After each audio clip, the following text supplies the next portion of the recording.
जी जी अनवर साहब, बिल्कुल आपने दुरुस्त फरमाया। लेकिन अगर हम जो इस वक्त मारूजी हालात हैं जिनका आपने भी जिक्र किया, अगर हम उन्हें सामने रखें तो अगर एक फुल बेंच बनता है इदारे के अंदर, उसकी अपनी एक ताकत जो है, ज़ाहिर है जब सब जजेस बैठे होंगे तो वो एक बड़ा ताकतवर बेंच होगा।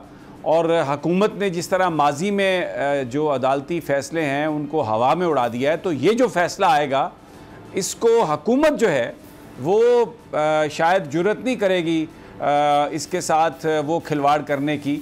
तो क्या ये मुनासिब नहीं होगा सुप्रीम कोर्ट की सैंक्टिटी और अथॉरिटी को बहाल करने के लिए कि अगर 4-5 दिन दोबारा भी समाअत हो जाए तो कोई बहुत बड़ी कीमत तो नहीं है, अगर हम कंपैरिजन करें इसको सुप्रीम कोर्ट के इज़्ज़त व एहतराम और उसकी ताकत से। बिल्कुल, मैंने अभी यही कहा था बेसिकली कि ये जो एडवाइस है याहिया साहब की, ये बहुत अच्छी एडवाइस है और बुरी नहीं है। सिर्फ मेरा ये था कि अब दोबारा पूरा का पूरा केस दोबारा चलना शुरू होगा।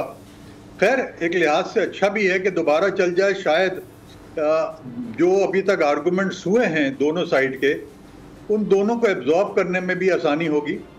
तो बिल्कुल मैं तो एग्री करता हूँ। मैं तो शुरू से कह रहा हूँ कि फुल कोर्ट बने तो ज़्यादा बेहतर होगा। और ये इन मामलात में तो full court is always the best idea. तू की जाने यार अमीरा, रोटी बंदा खा जाती है। यूनान में कश्ती उलटने का अलमनाक हादसा। उदास आंखें, चेहरों पर मायूसी, दिलों में अब भी प्यारों के बच जाने की आस। मेरी दरखास्त है वज़ीर आज़म अगे, जल्दी तो जल्दी मेरे बच्चे की तलाश की जाए।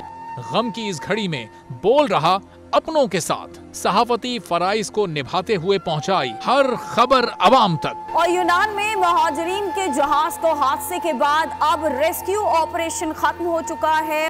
68% अवाम ने कश्ती हादसे की पल पल की खबर से जुड़े रहने के लिए देखा सिर्फ बोल न्यूज, क्योंकि बोल है पाकिस्तान का नंबर 1 न्यूज चैनल।